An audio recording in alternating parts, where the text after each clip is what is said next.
बोलिए नारायण भगवान की जय। बोलिए मेरे बांके बिहारी लाल की जय।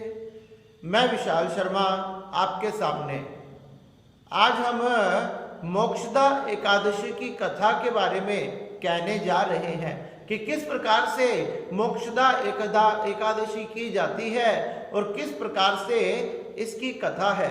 तो एक समय श्री युधिष्ठिर जी महाराज भगवान श्री कृष्ण के पास जाकर पूछने लगे कि हे भगवान कृष्ण, हे दामोदर, हे नारायण, हे नाथ, हे परमपिता महेश्वर, आप कृपया कर मुझे ये बताएं कि मार्गशीर्ष मास में शुक्ल पक्ष में कौन सी एकादशी आती है, इसका क्या फल है तथा इसका क्या नाम है। भगवान श्री कृष्ण कहने लगे कि हे युधिष्ठिर, मार्गशीर्ष मास में कृष्ण पक्ष तथा शुक्ल पक्ष में दो प्रकार की एकादशी आती है।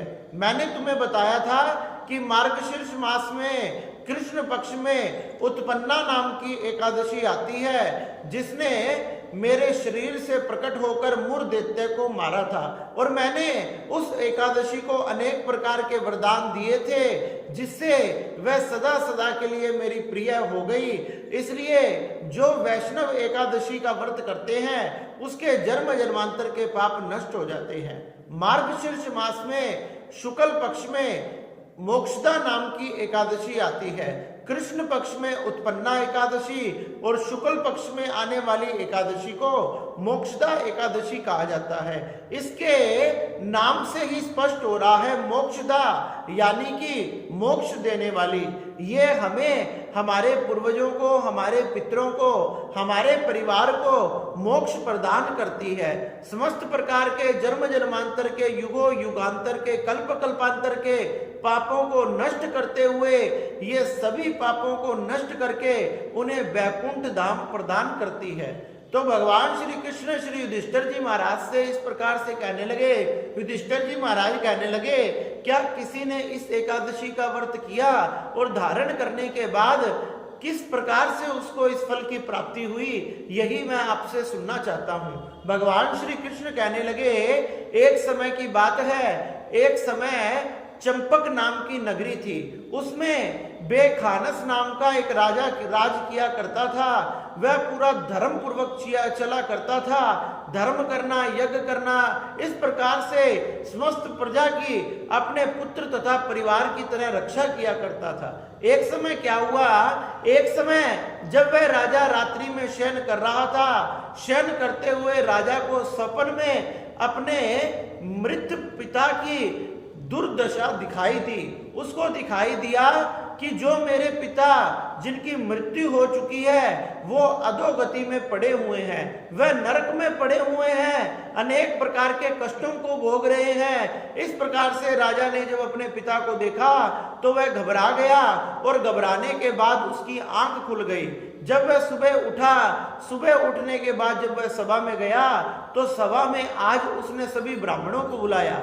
जब सभी ब्राह्मणों को बुलाया गया, ब्राह्मणों से पूछा गया कि रात्रि में मेरे को अपने पिता के प्रति इस प्रकार से सपन आया कि मेरे पिता की गति नहीं हुई है, वह अभी अधोगति में है, वह नरक में है, अनेक प्रकार के कष्टों को भोग रहे हैं। हे ब्राह्मण देवता, कृपया कर ऐसा उपाय बताएं जिससे उनका उद्धार हो जाए। जब सभी ब्राह्मण एक ही स्वर में कहने लगे कि हे राजन, यहाँ से थोड़ी ही दूरी पर पहाड़ के ऊपर एक पर्वत मुनि नाम के महात्मा रहते हैं। वह भूत भविष्य वर्तमान को देखने वाले तथा बड़े ही चमत्कारी हैं। हम सबने तथा आपने उन्हीं की शरण में चलना चाहिए, क्योंकि वही हमें इस उपाय बता सकते हैं, इसका उपाय बता सकते हैं। इसलिए कृपया कर आप हमारे साथ चलिए। जब ही राजा उस पर्वत पर अपने महलों से निकलकर पर्वत मुनि के आश्रम में गए। आश्रम चारों तरफ से सुसज्जित था, बड़ा सुंदर वातावरण था, शीतल मंद सुगंध, 3 प्रकार की हवाएं चल रही थी और बड़ा ही मनोहर, मन को खींचने वाला वहां वातावरण बना हुआ था। पर्वत मुनि के आश्रम में प्रवेश कर राजा ने मुनि के चरणों में साष्टांग प्रणाम किया। मुनि ने पूछा, हे राजन, क्या आपके राज्य में सब कुछ ठीक है? कुशल मंगल है। राजा ने कहा कि हे महात्मा, आपकी कृपा से सब कुछ कुशल मंगल है, किसी प्रकार की कोई कमी नहीं है, लेकिन हमारे जीवन में एक विघ्न आ गया है। मुनि ने पूछा कि हे राजन, आपके जीवन में कैसा विघ्न उपस्थित हो गया? तो कहने लगे, हे महात्मा, जब मैं रात्रि में शयन कर रहा था तो मेरे पिता मुझे अधोगति में, दुर्गति में, नरक में दिखाई दिए, जो अनेक प्रकार के कष्टों को भोग रहे हैं। आप कृपा कर कर ऐसा कोई उपाय बताए जिससे उनका उद्धार हो जाए। तो महात्मा कहने लगे, राजन, तुम किसी प्रकार से चिंता मत करो, मैं अभी कारण देखता हूं कि किस कारण से तुम्हारे पिता ने दुर्गति में, नरक में जाना पड़ा।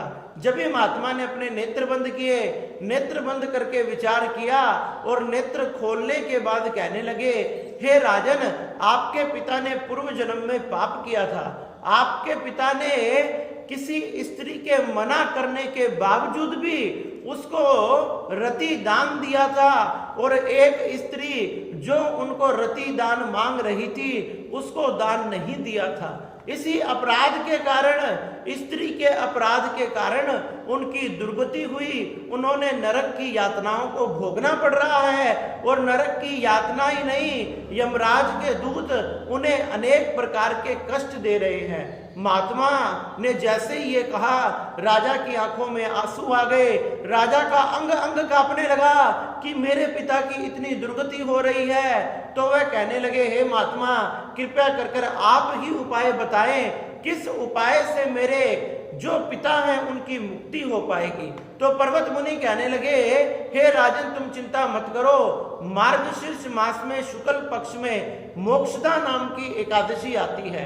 अगर तुम उस मोक्षदा एकादशी का व्रत करोगे, उसको धारण करोगे, और तुम ही नहीं, तुम्हारा परिवार, तुम्हारी पत्नी, तुम्हारे पुत्र, तुम्हारे सगे संबंधी सभी इस व्रत को धारण करे, संकल्प करके इस व्रत को करे, और व्रत को पारण करने के बाद उसका सारा का सारा फल अपने पिता को समर्पित कर दे, अपने पिता की जीवात्मा को समर्पित कर दे, जिससे उनका मोक्ष हो जाएगा, उद्धार हो जाएगा।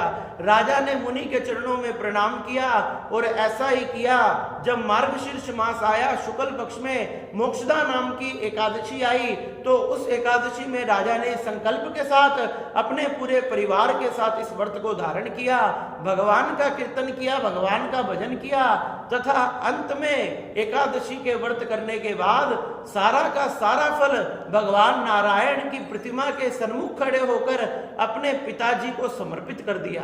जैसे ही पिताजी को समर्पित किया, कुछ पल में ही पिताजी का नरक योनि से, उस दुर्गति से, उस नाना प्रकार की यातनाओं से छुटकारा मिल गया, और दिव्य देह धारण कर कर आकाश से वैकुंठ की तरफ जाने लगे। भगवान के पार्षद उन्हें सुंदर विमान में बिठाकर अपने साथ लेकर जा रहे थे, और वहीं आकाश से वह राजा अपने पुत्र को आवाज लगाकर कह रहे थे कि हे पुत्र, तुम धन्य हो, तुमने अपने पिता का उद्धार कर दिया, तुमने अपने पिता का कल्याण कर दिया, तुम्हारे ऊपर मेरा तथा नारायण भगवान का हमेशा आशीर्वाद बना रहेगा। इसी प्रकार से सुखपूर्वक राज करना तथा भगवान की एकादशी के व्रत को करते रहना। इस प्रकार से हे युधिष्ठिर, जो व्यक्ति अपने लिए, अपने परिवार के लिए, अपने पूर्वजों के लिए इस एकादशी व्रत को धारण करता है, उसने अपने जीवन में कोई भी पाप किए हों, भगवान नारायण इतनी दयालु हैं, इतनी उस पर दया करते हैं कि उसके पापों को नष्ट कर देते हैं और उसे मोक्ष प्रदान करते हैं। इस प्रकार से युधिष्ठिर जी महाराज को भगवान श्री कृष्ण ने मार्गशीर्ष मास के शुक्ल पक्ष की ये मोक्षदा नाम की एकादशी की कथा सुनाई। इस प्रकार से युधिष्ठिर जी महाराज ने भगवान नारायण के, भगवान कृष्ण के चरणों में प्रणाम किया, और इस मोक्षदा एकादशी के आने पर नियम पूर्वक, भजन पूर्वक, कीर्तन पूर्वक, धूमधाम से इस एकादशी के व्रत को किया। इस प्रकार से ये मोक्षदा एकादशी की कथा सभी ने सुननी चाहिए। इससे हमारे तथा हमारे पूर्वजों का, हमारे पितरों का कल्याण होता है। अगर आपको हमारी वीडियो पसंद आई तो हमारी वीडियो को जरूर लाइक करें, और अभी तक अगर आपने हमारा चैनल सब्सक्राइब नहीं किया है तो कृपया कर हमारे चैनल को सब्सक्राइब करें और वीडियो को भी आगे शेयर करें। बोलिए मेरे बांके बिहारी लाल की जय, बोलिए नारायण भगवान की जय। जय जय श्री राधे श्याम।